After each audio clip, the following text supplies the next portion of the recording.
And given my long curiosity and reverence for old forests, and in fresh retirement, last September, I attended the Northeast Old Growth Conference at Middlebury College's Breadloaf campus in Ripton, Vermont, a couple miles from Robert Frost's summer home and writer's cottage. It was there that I heard Bob Leverett speak. The idea for this day was born. Subsequently, I met his wife and partner in crime, Monica. And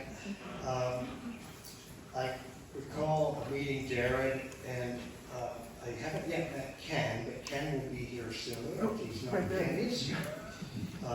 The LiDAR man.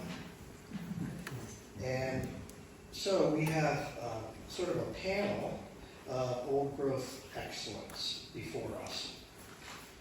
And I encourage you to go to what I had hoped would be a website posted on our program, but maybe we could get that up here somehow. The website for the conference I attended, which was very inspirational. In fact, it inspired this beard.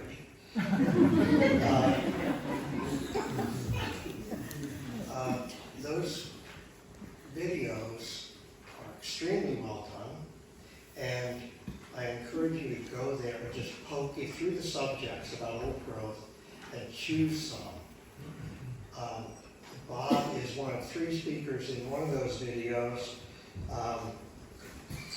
and I ask you to look, maybe as the first video to watch, a talk by John Elder, which is, I could only call deeply inspiring and amazing in terms of the spirit behind it, and the same kind of spirit and reverence you sort of get from walking among old trees.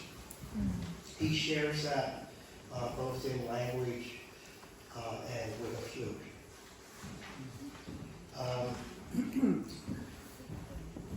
I just want to share a little bit about my background. Having an agricultural and forestry background in arboricultural training and business for 40 years, I have been mildly exposed over the years to the richness of old growth. Recently, I found my notes from an agricultural conference talk. In short, old trees are the ark of biodiversity over time. They allow for the germination and sustained growth of a suite of biodiverse species to move through evolutionary time, not as we know it, but evolutionary time with them. I think you're in for a treat. And just briefly a little bit about Bob, and then I'm going to let Bob introduce Monica more, and Jared perhaps, and Ken. Influenced early on by his son Rob, Bob has been the central catalyst for the discovery and scientific study of Massachusetts old growth, forests untouched by the European axe and saw. And he is here to speak to his history in doing so, and to talk of his knowledge of our old growth in Stockbridge, Sheffield, and Mount Washington. And he has also been instrumental in the evolution of the old growth conferences beginning back in 1993. So I welcome Bob to this gathering, and I appreciate the Outreach Committee's agreement. This seemed like a good time. So.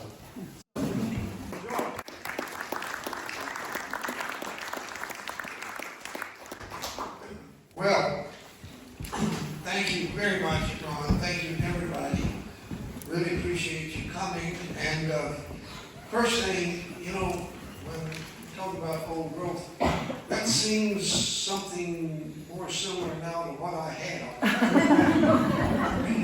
At any rate, I'd like to point out one thing.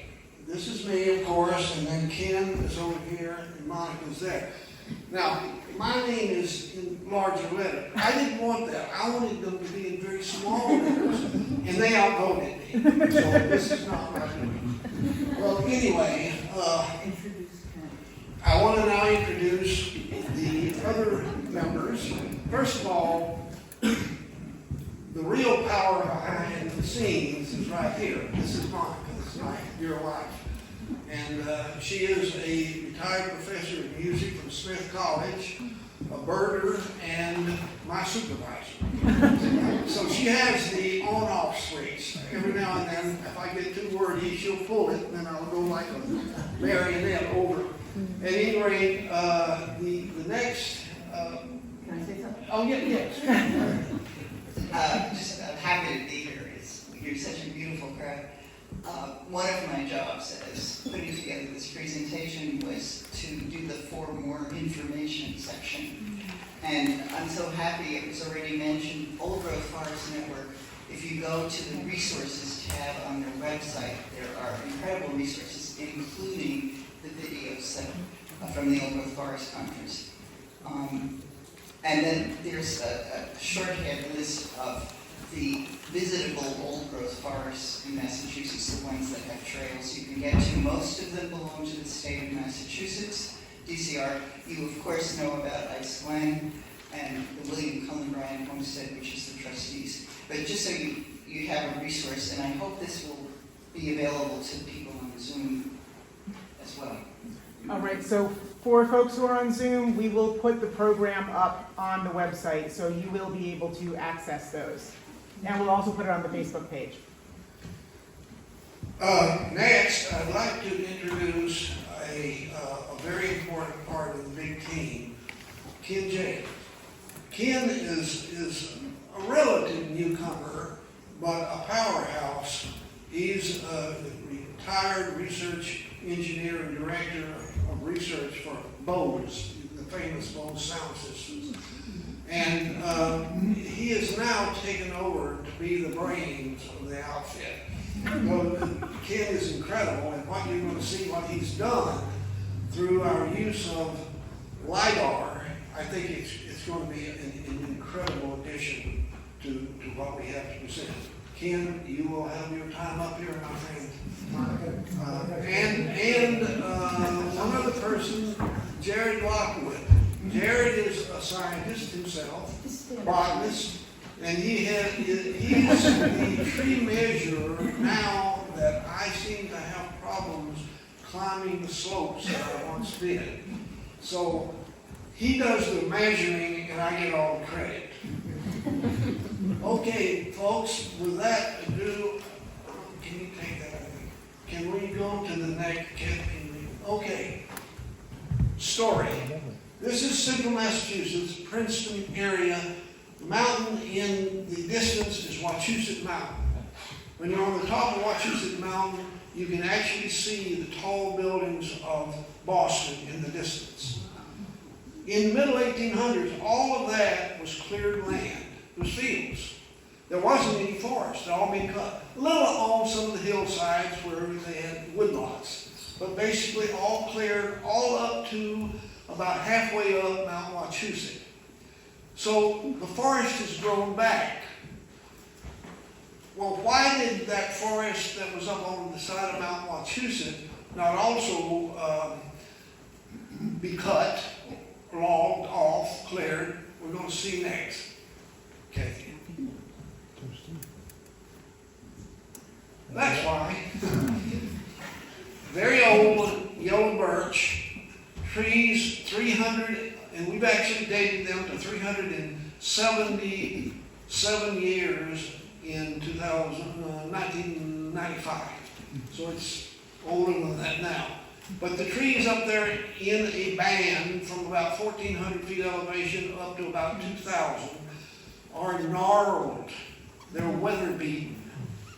They have seen many, many years, yet they persevere. It's a Tolkien-esque forest. It, to some people, might be like, a baby warthog with a face only a mother could love. To us, we love them. They're great. They're a part of our history. So old growth survived, at least on Wachusett, because it was not commercially valuable. Okay. However, there are morsels of the original forest cover that we can find in the Berkshires and the Taconics, and only a slight bit east of the Connecticut River. But here is a scene shot from Monroe State Forest, and that was the largest white ash tree I ever measured within a forest setting, not out in the open fields, but in a forest setting. So these little morsels survived because they were on steep slopes, in deep ravines, rocky ravines almost all the time, and they were just not worth getting to. Probably cause your oxen to break a leg, whatever. And at any rate, the total amount of all of the old growth is only about 0.028 of a percent, 0.028. And that amounts to about 1,400 acres. That's it. In Massachusetts. In Massachusetts, of course, yeah. Good point. Now, do you want to say anything else on that? No, not yet, no. Okay, now what do these places look like? Well, this is one of the gems in Mohawk Trail State Forest. It's on the side of the Todd Clark Ridge. And it's actually the site that we did filming for the British Broadcasting Company, BBC, back in 2015. And they had wanted to photograph for a documentary they did, places all over the world, but in New England, to sort of capture the essence of that the forest. And the filmmaker was Christian Munoz Donoso, and he's world famous. And he was from, I think it was Argentina. Anyway, he had a very heavy accent, but easy to understand. Well, I took him up here on the boulder field, and I was thinking, well, this guy's been all over the world. Does he really think this forest I'm showing him here is anything special? And I said, Christian, be candid with me. What do you think of this forest? And he said, Bob, it's mystical.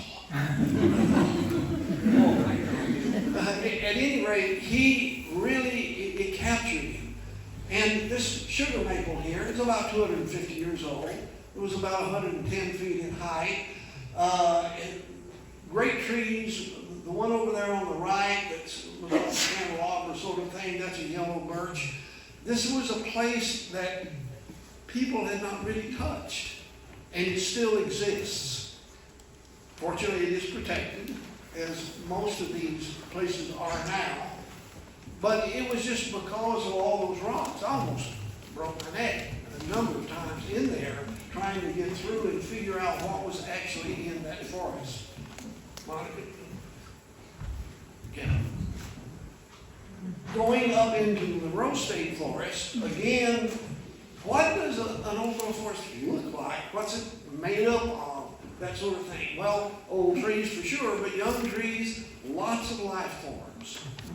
They're more complex than managed forests, where we manage them for a reason, and we simplify them because of that reason. So they shouldn't be more complicated, complex, and they aren't. But here's a yellow birch, maybe 300 years old, possibly 350, and look what it's done. Its roots have engulfed this rock. So you see that. You see it in places all over, and where these places exist, untouched, literally, for centuries.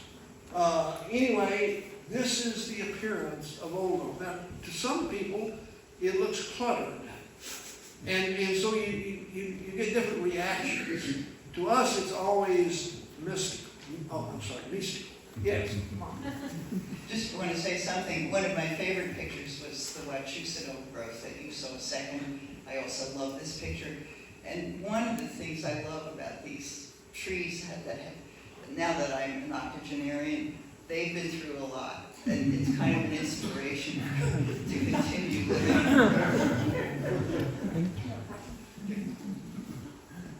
Now, one place that you can go to real easy, that's not that far away, it's on Route 9, at the Bryant Homestead, famous for William Cullen Bryant, is the Rivulet Trail. And this is old growth that you can walk a path through. These hemlocks, I named them for the trustees back in 2003 or something like that. Can't remember exactly the year. A couple of Smith College students and myself, and we named these hemlocks were around at that time 250, 260, 270 years old. But when you walk through them, you're walking into a forest that looks pretty much the same as what people would have seen European Americans, Native Americans, of course, saw them all the time, but European Americans would have seen back in the 1600s. And we still have it.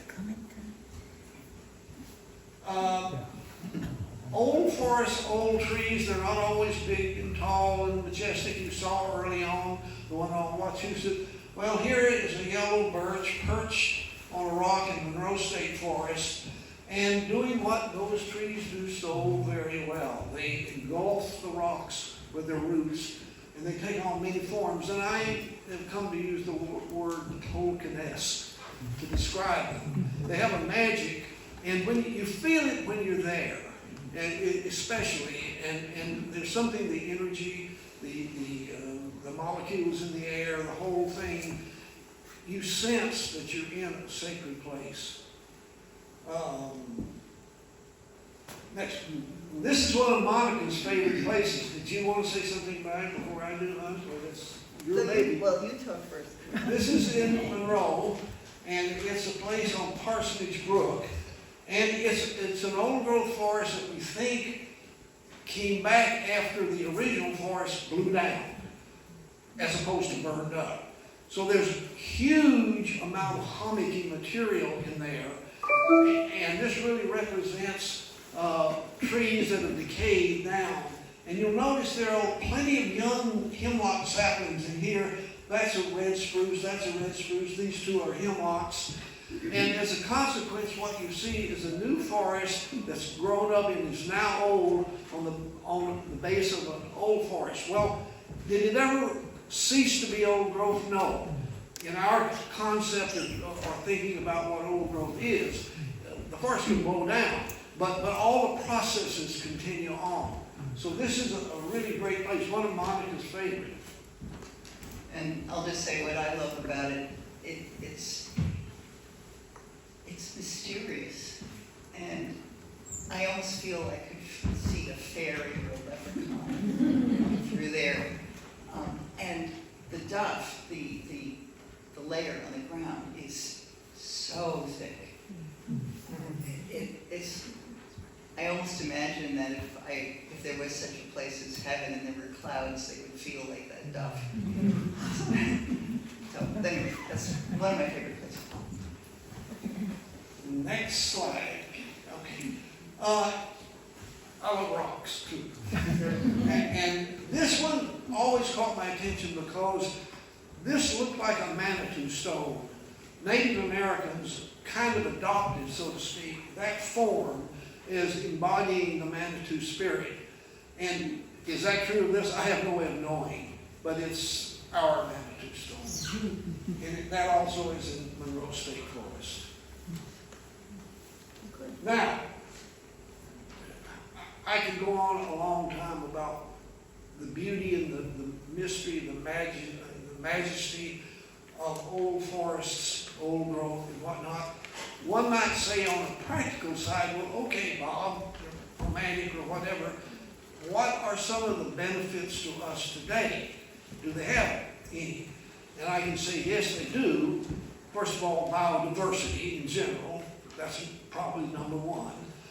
High on the list is climate mitigation. These forests hold by far the most amount of carbon, atmospheric carbon dioxide absorbed through photosynthesis and stored as elemental carbon in the roots, in the trunks and the branches of the tree, also in the needles or the leaves, but they do decay. So the part that stays on is in the structure of the tree, so to speak. Well, how big is that, or how important is that? Well, it shouldn't be too surprised that the bigger the trees, the more the carbon they have, obviously, because the carbon makes up about 50% roughly of the dry weight of the wood in the bark.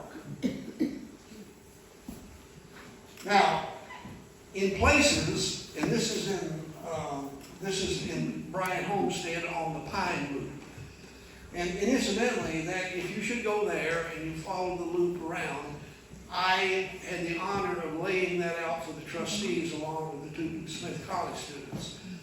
It doesn't exactly follow the path that I originally established, because it said, Bob, you go mark the trees and then we'll put in the pathway.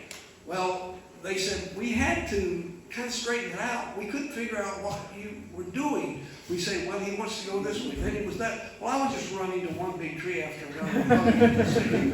So, at any rate, it is an amazing sink of carbon.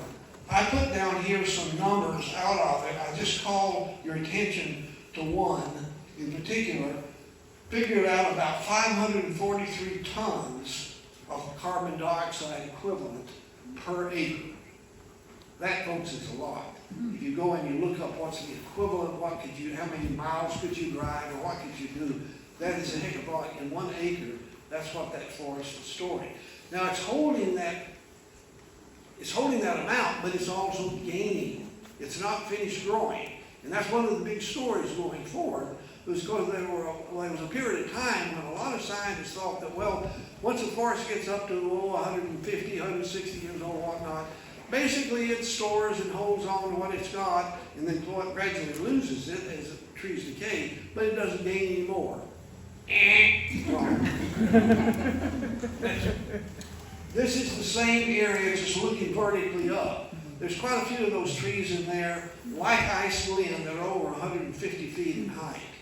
Now, up to about 160, a little over 160 is the top one. The top one in there is 164. Jared, you measured it last, my friend. What's the number? Oh gosh, well, it just reached the 50-meter mark, which is 164, pretty much exactly, right? 0.04. 0.04. Okay. Question for you, in the last two slides, were we looking at old growth? Oh, good question, Monica. That is not old growth. That's regrowth. And it came back from whatever it came back. But we have a regrowth forest in New England, Massachusetts, Connecticut, all over, that has reached a level of maturity, and we don't quite realize, hey, wait a minute, this stuff is, this is where the action is now. That's where the action is. We climb trees pretending that we're doing it for science. Well, we are, but we're having a lot of fun. This is my great friend Will Blozan of the Appalachian Arborist in North Carolina. He's a world-class climber, and he was a science technician with the Great Smoky Mountains National Park.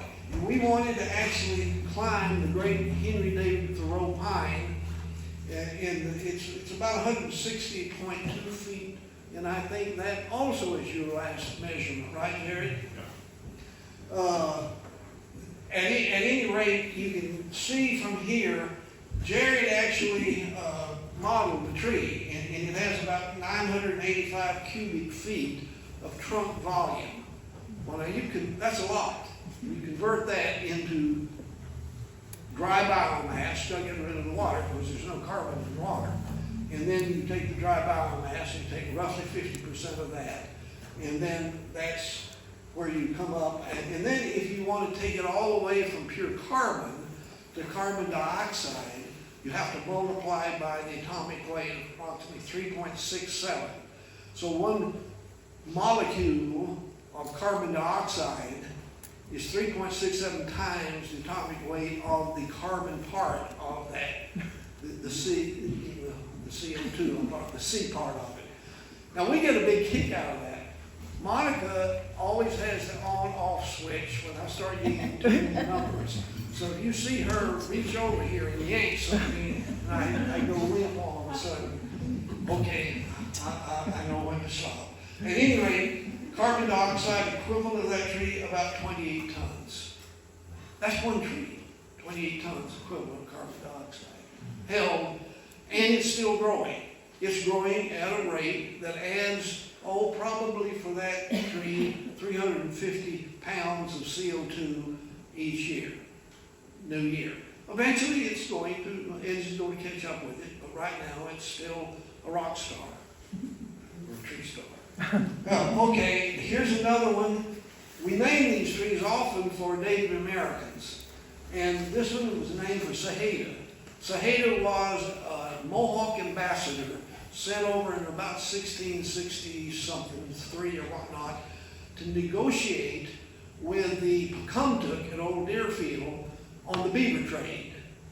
And William Pynchon, a thorough scoundrel from Springfield who wanted that trade, so it is said, arranged the murder of Saheda so that he would put to the Mohawks against the Pocumtucks. Folks, in those days, you didn't want to have the Mohawks against you. They didn't earn their reputation for nothing. So they came across and literally destroyed the Pocumtuck Nation.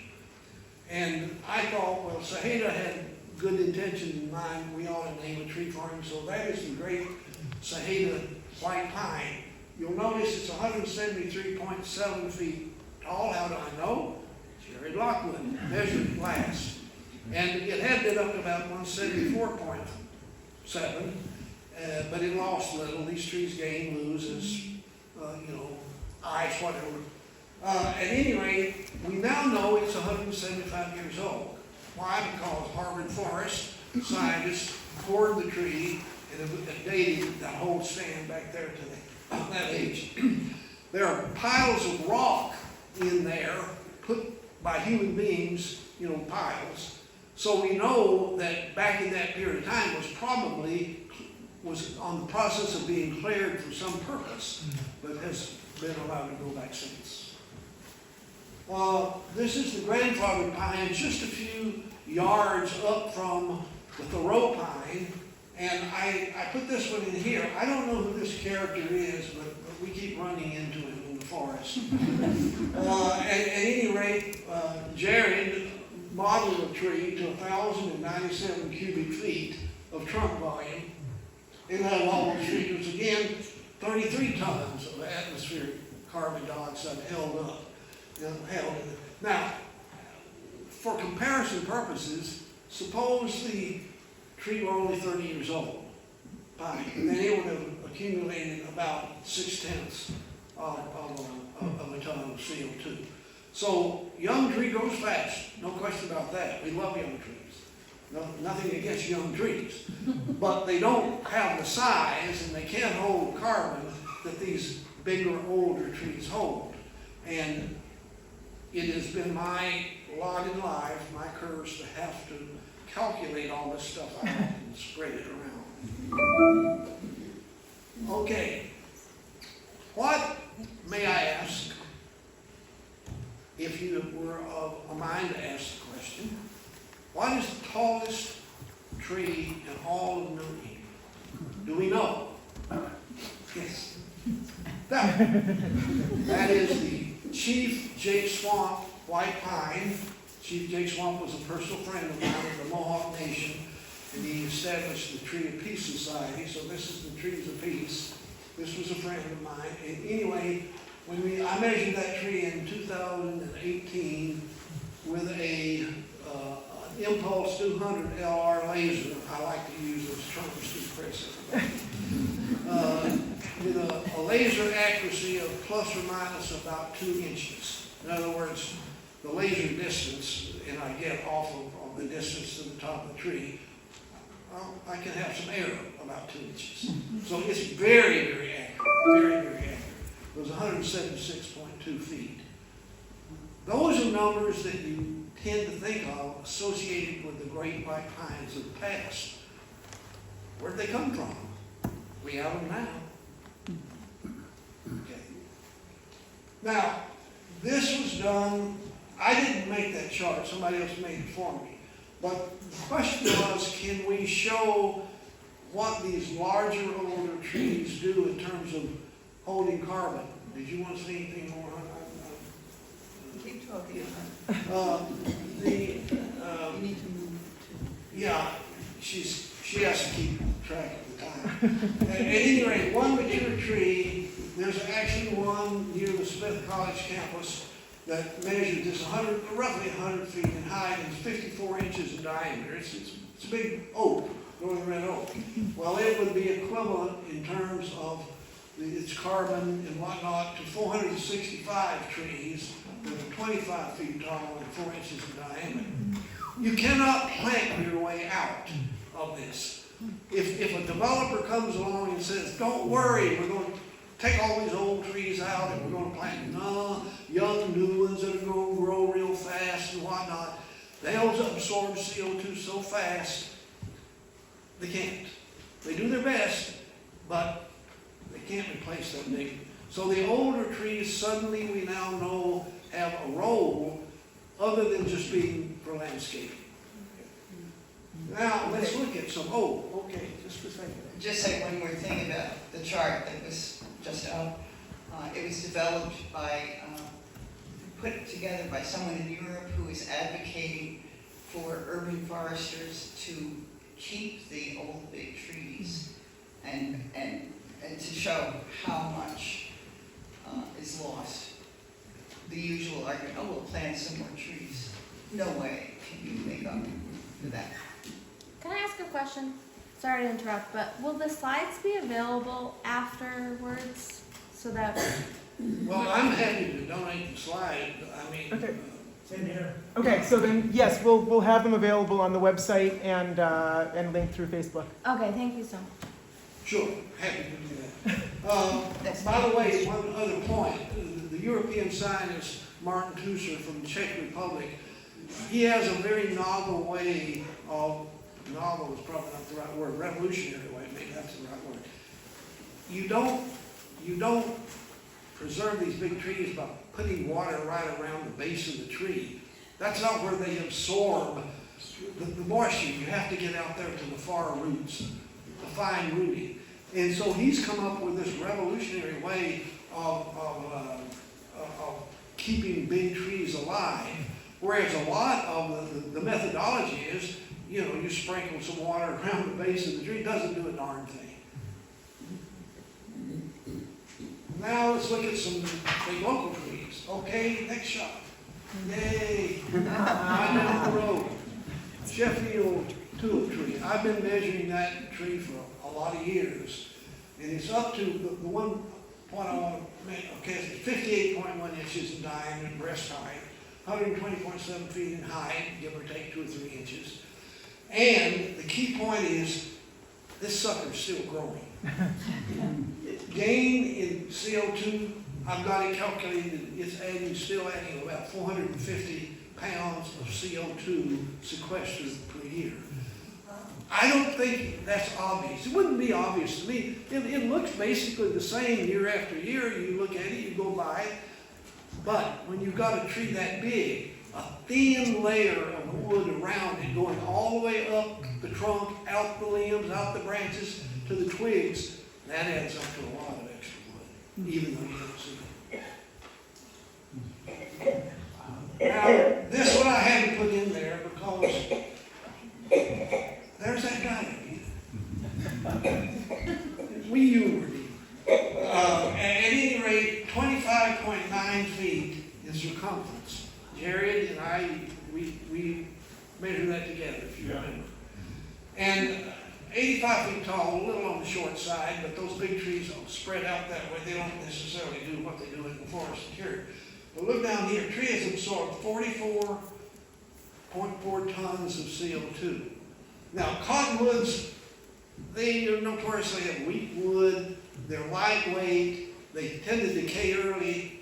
That's generally true. But we have cored them and documented ages of 300, 350 years old. So they can get older, even though the vast majority of them wouldn't do that. I have no way of knowing, because it will be absolutely guaranteed it will be decayed in the center. But I think it's probably at least 250 years old. Anyway, that's the largest circumference tree I have measured in Massachusetts. Now, there's two giants here. I don't know if any of you know my great friend Jack Sobin. He's a timber framer from Windsor, world famous. And Jack's about 6'5", and so the tree doesn't look as big as it would otherwise. But nonetheless, this is an example of a tree that we drive past all the time. It's in Great Barrington, next to McDonald's. So we don't know whether we don't want to call it the Ronald McDonald tree. But anyway, there it is, growing and continuing to add carbon, but it becomes, just something you bypass, and I think it was lonely, so we took his picture. Monica, do you have anything to add? No, go to the next slide. Okay, next one. Let me just tell you the next slide. Ooh, I got to speed up here, folks. Yes. Ice Glen, you know where it is, Stockbridge. You walk through there, a lot of history, artistic, Herman Melville went there, talked about the icy glen in his book Moby Dick. That's the place. At any rate, one of the trees in there, oh folks, it's something. It's the great ice glen pine. And I'm not going to go through all of these numbers because you can read them if you get a copy of the slide or whatnot. But Jared's function to go up that steep bank behind and get to the top and find the top of the tree, measuring it. So we actually measured from the top of the tree, not what it looks like to be the top of the tree, but the actual top of the tree. So he has the height at 163.25 feet as of his last measurement, and the circumference is 13.54. Now the only thing I want to point out here is that tree is pretty much anonymous. Hundreds of people walk by, they may, ooh, that's a big tree. If we were in Hartwick Pines State Park in Michigan, we would have seen the famous monarch pine that they put a walkway around it, surround it, and advertise it, so to speak. It made it to 151.5 feet and was 12.3 feet in circumference. This tree is much larger and pretty much anonymous. That's probably good, because people love trees to death. You don't want to get up next to them and pack down the, okay. How much carbon is it sequestering? Has it sequestered per year, and is it decreasing in sequestration of carbon or increasing now at 350 years old? Well, here's what we found out. Between 2006 and 2020, the annual growth rings was about 0.07 inches thick, and it was adding height at about 5.2 inches per year. That's the rate it was growing. However, from 2020 to 2023, we found that it was growing at 0.08 inches radially width of the ring and 5.7 inches in height. That doesn't happen all that often, but the older trees can hit periods when they grow faster when they're older, when you think they're over the hill and they're ready for a geriatric home for old trees. No, they still got some life. There's hope for us. Yes. And as a consequence, this tree is sequestering about 400 pounds of carbon dioxide a year. Now, I just want to mention, I'll get to the next one. No, you need to look for you. Yeah, can you go to the next slide? No, isn't it on the slide? No. Next slide. Okay, hold on a minute, sorry, I'm not sure why it's not going. Alright, not sure what's going on here. Well, let me, There, I okay. was saying, anyway, This is the tree looking up.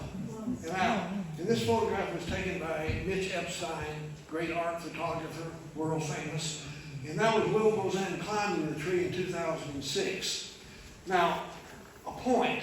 If you were to go out on the internet and you say, well, how much carbon dioxide does a mature tree, whatever a mature tree is, you know, I've covered a lot of territory, but let's say you frame it that way. How much carbon dioxide per year would a mature tree sequester? You're going to get overwhelming with the answer of 48 pounds. Well, that is terribly wrong, terribly stated, for reasons I could talk about for a long time, but I won't. I'll just say that it underestimates by a factor of 5 to 10 the actual amount of carbon dioxide that these trees are sequestering. I'm now in a running gun battle with a number of organizations. Can we clean that up? Because that's not a big deal, folks. MIT engineering came out and said, what's the big deal about trees? 48 pounds of CO2 in a year? That's not all that much. If you're expecting the trees to absorb all the extra CO2 we're putting in the air, you make a mountain out of a molehill. Well, no, we're not, because 48 is wrong. So I'm in a prolonged battle right now, communicating with a number of AI systems that simply repeat what they glean for hundreds and hundreds of websites, and they stick junk up on the screen. Well, I'm in communication with a number of them, including Gemini 3, ChatGPT and whatnot, and we've gotten into this conversation. We serve each other virtual cold coffee with 2 sugars and donuts. I'm serious. I mean, there it is. I said, okay, Bob, your turn for the donuts. They have these things programmed to be very chatty, but that's kind of fun. Nonetheless, we are actually going to get this thing turned around, so they are going to clean up their act, I hope. Okay, can I? Oh, yeah. Is that, you're done on the 48? Yeah.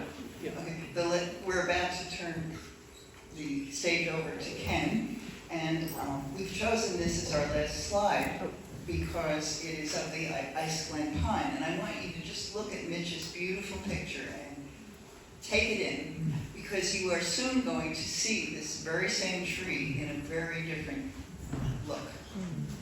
Okay. Ken, you're on, my friend. Thank you.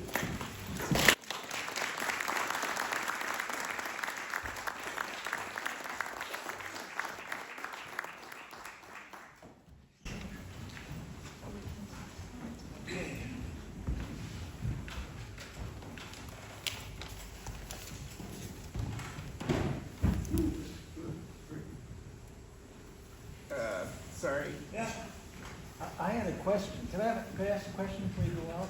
sure. You know, we have tons of ashes. They're all dead on our property. And I've been cutting in firewood the last 2 years. And there's many that are also falling in the woods. I'm just wondering, if you burn firewood, you release the carbon back in the atmosphere. But what about if you let it drop in the forest and rot? Is that carbon released, or does it stay in the forest? Both. Some of it is released, some of it is absorbed into the carbon network underground, and it, of course, it occurs over a much longer period of time. So, both. I think we'll have a question period Okay. at the end. Yes. Okay, go ahead and advance the slide when you're ready. So I grew up in 2 different places. One is in northern Minnesota above Lake Superior, and the other is in Litchfield County, just 30 miles south of where we are here today. And there are certain similarities to both regions that are part of my story in terms of what motivates me to do this work now. Just before the turn of the 20th century, pretty much of the area above Lake Superior was cut down for timber and for wood. Go to the next slide, please. This is the lake that we have our cabin on, and you can see most of the easily accessible parts of the lake in the wintertime was where they had the logging operations. there was only a few privately held islands on the lake that survived and still had, you can see the difference in tree height. Next slide. But, you know, fast forward 130 or 140 years, and that same area, the Arrowhead region of northeast Minnesota, has largely recovered. Next slide. So going 30 miles south to Litchfield County, around the same time period, just about every tree in Litchfield County was cut down in a short period of time for charcoal production. And this is a photo from that time period. Next slide. And fast forward to, you know, another similar period of time, and this whole area looks and feels completely different, starting to get closer to the way it would have been before all of that extraction. So this is a very cool online interactive map for, in this case, there's many different dimensions you can choose, but this is net carbon flux.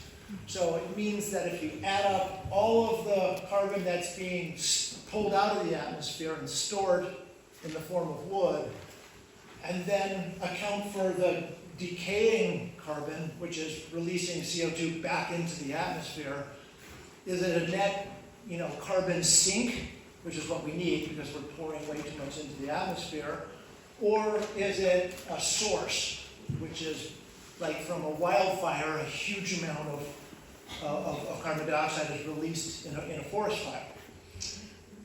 It turns out that our part of the world is now easily in the top 10 forested areas in the world in terms of carbon sequestration.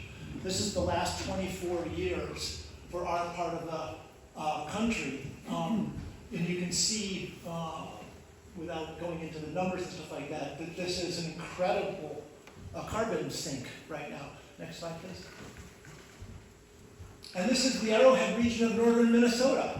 So, you know, those boyhood, you know, kind of romps in the wood, where you know, I saw this recovering forest, didn't know what to make of it exactly, has turned out to be two really, really important areas globally for storing carbon. You've already guessed what the purple splotches are, I'm sure, from just over the border in Canada.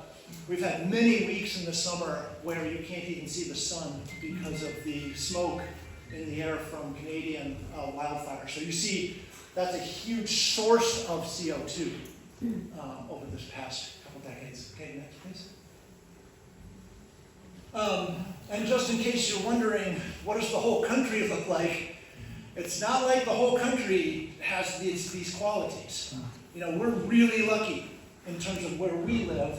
And I'm lucky because the other place I live is in northern Minnesota. It has two super important areas. You know, you have to go all the way out west, really, to the Pacific Northwest to find anything similar. Next. So LiDAR is this way of shooting pulses of light and listening for the echoes, not listening, detecting the echoes that come back from that laser pulse. And we now do it, you know, from different sources. Satellites have been shut down by the current administration, so we're not getting any data at all from satellites anymore. A lot of the states fly their own aircraft missions, which increases the resolution. They cover their own state. Connecticut and Massachusetts are leaders in this area. More and more we use drones to get in close to a forested region where you can get even more detail. And then the final, most highly resolved, but much smaller scale things would be from a handheld unit. You can now do very good handheld LiDAR from anything later than an iPhone 12. Okay, next.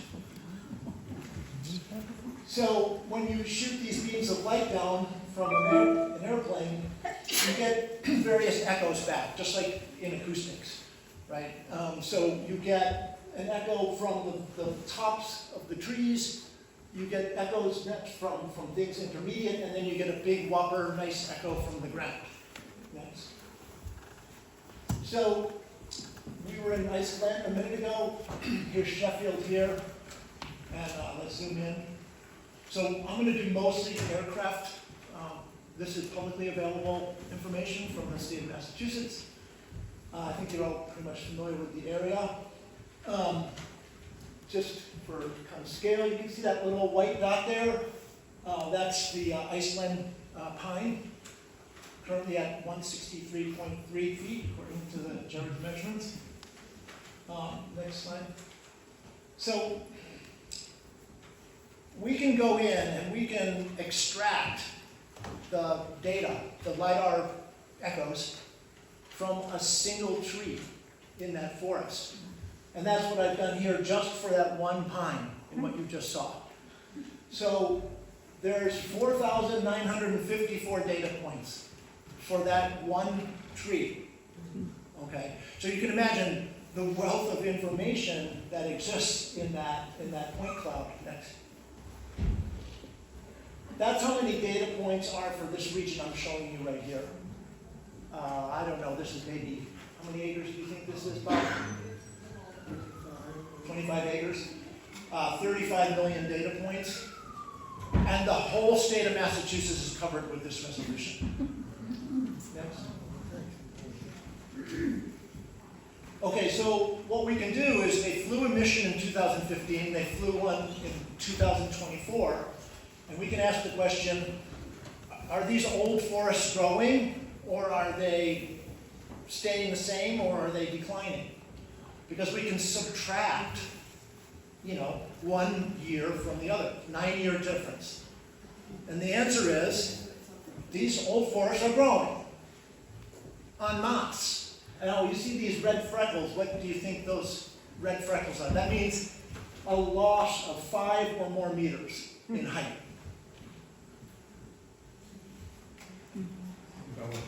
What's that? They're too small for that, and this is a protected area. They're trees that have come down. Those are blowdowns or fall downs or natural decay. Go to the next slide.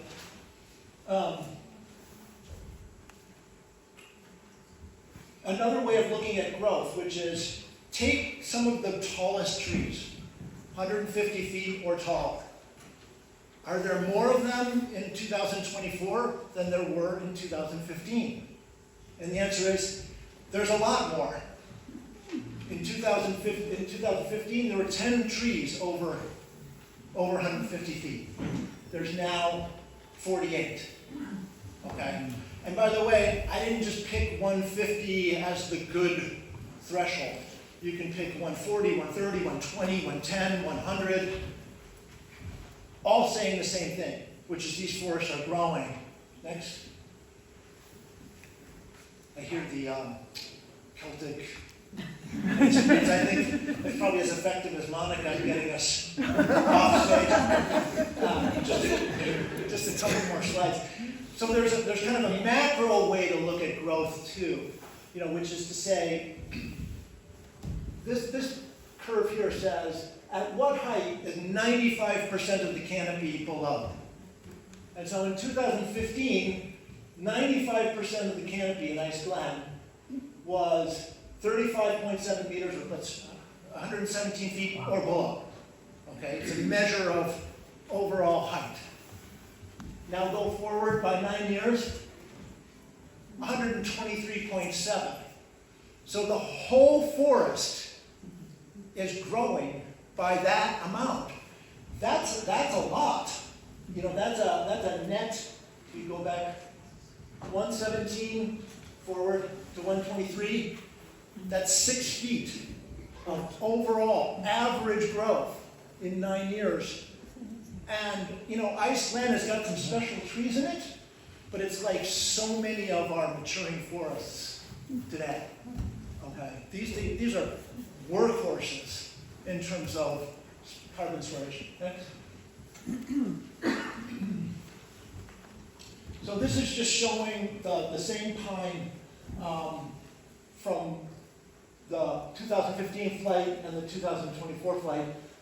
This technology is getting better and better and better with every year. more resolution, more data. That's my timer, so I'm gonna finish up in the next minute. Okay, next. Next. I think I'm gonna stop there because I know we're right up against, I mean, our time. I don't know, I'll ask the officials. Well, Bob has about yeah, we still another have, 5 minutes. Yeah, so yeah. you tell me. I don't wanna interfere with the music Well, no, preparation. they're warming up. Okay. They're warming up so that as soon as we get out, they can Okay. begin and don't have to do their warm up in here. Okay, I can finish what I wanted to say in 2 minutes and then hand it back to Bob, is that good? Perfect. Okay, so again, here's Sheffield, here's Warren, next slide. Next slide. So here's our farm up here in the upper left-hand corner. When you look at, in an aerial view, it just looks like this, mass of trees. Next slide. But here's a LiDAR view of the ground underneath the trees. So these laser pulses are not just hitting the tops of the trees and middle of the tree, but they're bouncing off finally off the ground. And we get this very high resolution look at the ground. And you can tell so much about previous use of this land based on what you see in the terrain data. So here's our farm. You see, these are just smooth hayfields, right? There's not much texture to them at all. But this looks like an asteroid hit, at some point. Any guesses what this is? I mean, of course you see this. If it's near your land, you have to go out with your GPS and see what it is. But any guesses? Charcoal? Yep. So this is a charcoal circle, with the remnants of a charcoal circle. Can you go to the next slide? So they're all built pretty much the same way. It's actually pretty interesting technology. How do you get smoldering, not burning? Because to make charcoal, you actually want it to be like an oven, not a fire. Okay? And so they were built with this very precise method, and they're all the same diameter. Go to the next slide. So remember I told you that this whole part of Connecticut was logged off in about 30 years to make charcoal, to make metal. Okay? And you can see the little asteroids hidden all over the place. But you can also find areas where there wasn't charcoal, because you don't see these circles. By the way, these are all things that are covered up now, but you can see where there were carts and so on that were taken through the woods repeatedly, because they still leave this impression. Thanks. That's it. Back to Bob.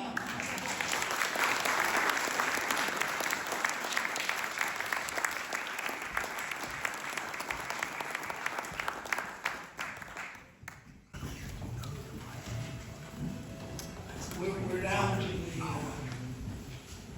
near the end, folks, and Monica and I wanted to share with you one last bit, and that's called forest aesthetics. And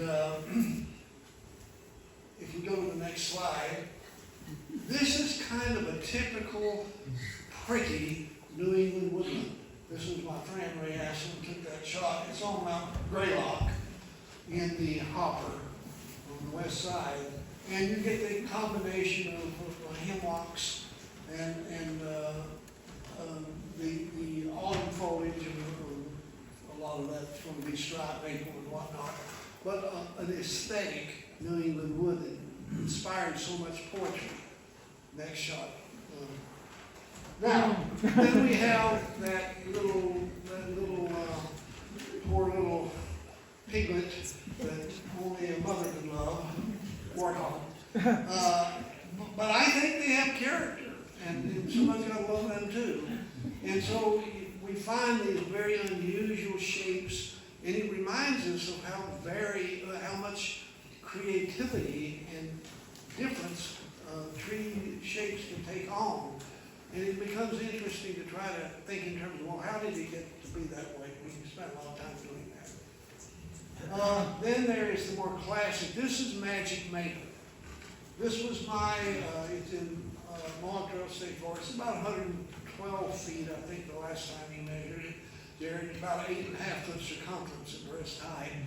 It's just a beautiful tree. And I tried my hand at poetry, writing a poem for Magic Maple. I decided better not to bring my entry and my exit into poetry. But then we have these years in which it's just incredible. Mountain laurel, like we see every so many years. And it's an aesthetic that I always don't want to forget, that our woods can look like that. We can be used to seeing these scenes, but never get old. Whoops. The mountain laurel is on Thumper Mountain in Mobo Trail State Forest, my favorite mountain. And if there is they don't bloom like this every year, but if you happen to hear that there's a bloom here, then go to Thumper Mountain. Or Mount the side of Mount Everett. You know, we have absolutely the same thing over here. Next one. This is one of Monica's favorite places. Honey, you got to talk about this. Well, I just love this picture because it captures the mystery of the oak growth forest in a beautiful, the mystery and dignity, the statuesque quality. Yeah. And the last one, which I took this picture a number of years ago and I sent it to DCR, Department of Conservation and Recreation, and they went absolutely nuts over it. They said, well, okay, I agree with you. It's just, it captures New England woodlands like few other. And one of the places down here, that one of the reasons I love to come in the fall down into this section because of the sugar maples, this is one of the most colorful areas of the whole state of Massachusetts in terms of fall foliage. And going south from Stockbridge, that whole ridgeline on Bear Mountain, Beartown State Forest, I mean, that area is just incredible. So I wanted to wind up with Stafford, New tell England them space. where it is. Monica State Forest, Stafford Meadow. Stafford. Anyway, folks, thank you so much.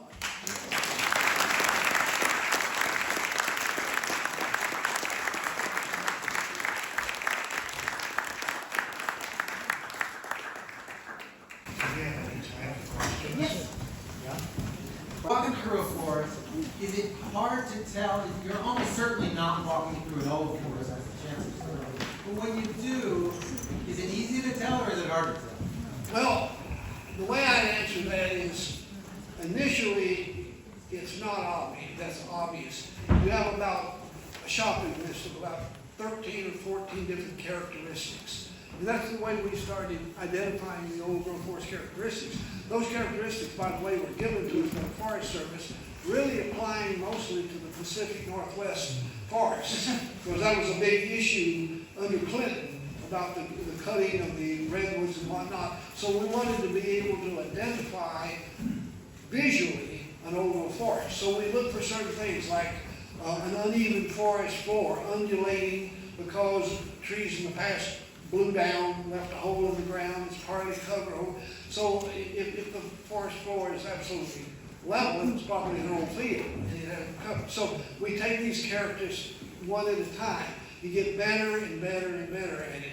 I lead walks on that, in which Ryan Homestead is one of the easy ones I can get around in, in which we will go down the path from a young forest, progressively older, and point out every characteristic that you see. Mount Everett is a great one. Another one is Gilder Pond.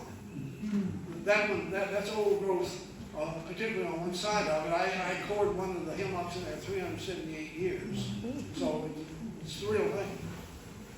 I'll just mention that Old Growth Forest Network has in its resources tab lists of characteristics of 2 different kinds of old growth forests, which are, you said it's pretty good, right? Excellent. Pat, the microphone. Yeah, please talk into the microphone so the folks on Zoom can hear. Yeah. Can you hear me? Yes.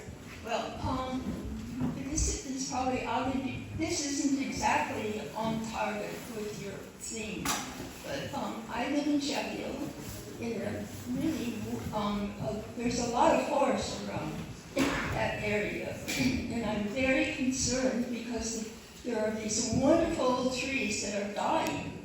And then I noticed the trees don't look healthy anymore in this area. And I just wondered if you come into some sort of resolution, or does the state, are they aware of this? I think Ron Yaple probably knows much more about this, but I think I don't know if it's coming from the mountains, the diseases that are invading our area, but it seems to be a serious problem. There's no question that we've got some real problems with forest health these days, and that's an issue. What do you do? We've got, for example, the hemlock woolly intelligent, the hemlock bluebird, the elongated scale. We have emerald ash borer. We've got all of these attacks on the forest. So how this is going to play out, what we have to do about it, is an ongoing story. And I know exactly what you mean. A lot of research has to be done, and we have to have a plan. The plan shouldn't be, oh, I think that forest is going to go downhill, we better cut the whole thing now. That's the wrong way to go about it. On the other hand, there may have to be some management activities that go on, particularly where we're losing the species, a whole species. It's complicated. Hi. My question is actually for Ken. Is that right? Yeah. Ken, hi. So one of the slides you covered Ice Glen with LiDAR, and you showed over about 10 years, almost 5 times growth. It went from, I think, 10 to 48, it showed. Yes, the number of trees above a certain height. Right. Yeah. So, I mean, that's incredible and it's encouraging to see, but that's Ice Glen, which is a protected area. So there's, it's not like there's possible development there. Yeah. And Ice Glen can advertise that against maybe a control, which would show what a comparable area would look like where we wouldn't see that, which, I don't know if you were involved with the Harvard forest study near Fish Creek in the Adirondacks. I'm not directly involved. Bob might know more about that. We work with some people that are at Harvard, but not on that. It was a recent possible discovery of 400 acres of old growth. And what I guess the question is, how do you encourage, or at least, encourage and show, use that data, what's happening in Ice Glen, to show, look at what could be, this 5 times growth in 10 years. As opposed to what's actually happening in unprotected and unknown old growth forests. And is there already, efforts going in that direction? So, I think that this kind of a forum is one great answer to your question, which is what people don't know they can't really advocate for or be activists about. So I think education is super important. Although Ice Glen is protected, I think that you can look at any number of different forested areas in New England that don't have that status where I could have made the same conclusions. I mean, the beauty of this data is that I can go anywhere in Connecticut or Massachusetts and do the same kind of analysis. So that might be, a state forest, it could be privately held lands, it could be what a land trust, has put away or is considering putting away. So a whole strategy around acquisition that includes like really thoughtful analysis. And the beauty of this data source, this data type, all of this stuff has been scripted now. I mean, it's programs, software. So I can draw a boundary around an area. I'm simplifying it a little bit. Push a couple of buttons, go take my shower and come back and the analysis is done. Now that wasn't the case when you do the first couple, because you're working out the whole thing. But I would say education plus applying these tools to the areas of concern and interest. Honestly, the more people understand that excess CO2 is really only going two places. One is incredibly bad, which is the oceans, and the other is into vegetation. And these forests, particularly the forests of the Northeast and the Eastern Seaboard, are just doing a shitload of work, and just thinking about it that way. If we think about that way as they say, think globally, act locally. So what the global situation is. There's a lot we locally can do to encourage these forests to continue doing this incredible work. Thank you to everybody. Thank you all.